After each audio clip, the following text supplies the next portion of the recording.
Matinding match-up agad ito mga idol sa pagitan ng Magnolia Star Hotshots at San Miguel Beermen sa PBA. Habang puspuso na mga idol ang paghahanda ng TNT Tropang 5G para sa kanilang Grand Slam Dream.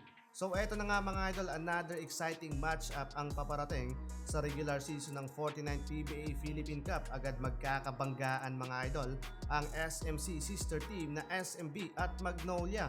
Parehong undefeated mga idol ang dalawang bigating teams na ito sa ongoing season ng PBA 2-0 win-loss record. Kasalukuyang okupado ng Magnolia ang top 1 seed sa conference habang nasa rank 3 naman mga idol ang SMB.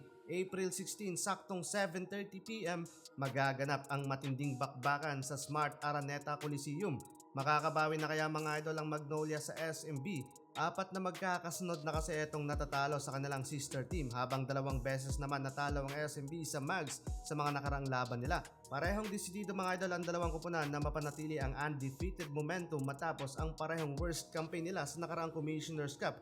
For the past decades mga idol, ngayon lang na-eliminate ang SMB sa postseason kung saan maagang off-season nito with 10th place last conference. Sinimula ng SMB ang komperensya dito sa Philippine Cup kung saan una nilang nakalaban at muntik matambakan ng double digit ang NLEX Road Warriors. Kasunod ang laban nila kontra sa Meralco Bolts, doon tampak mga idol ang defending champion at nakabawi ang SMB sa ginanap na Retro Games.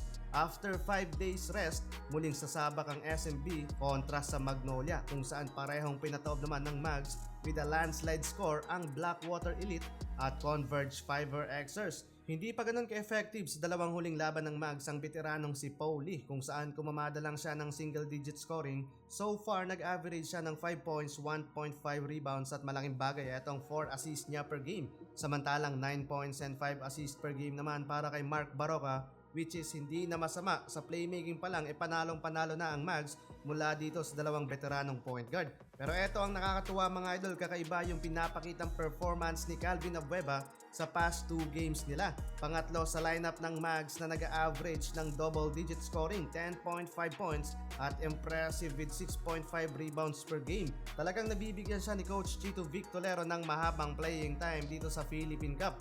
Pero bago ang laban ng SMB at Mags, magkakaroon muna ng pampainit na laban mula sa Northport Batang Pier at Rain or Shine Elasto Painters ngayong April 16. Sa kabilang banda naman mga idol, nagsisimula na din ang pag-iensayo at paghahanda ng TNT Tropang 5G sa muli nilang pagsalang sa competition. Nagsimula ang una nilang pag-iensayo na ginanap sa Inspire Sports Academy kung saan kasama na nila ang former SMB point guard, shooting guard at nagbabalik katropa na si Simon Enciso.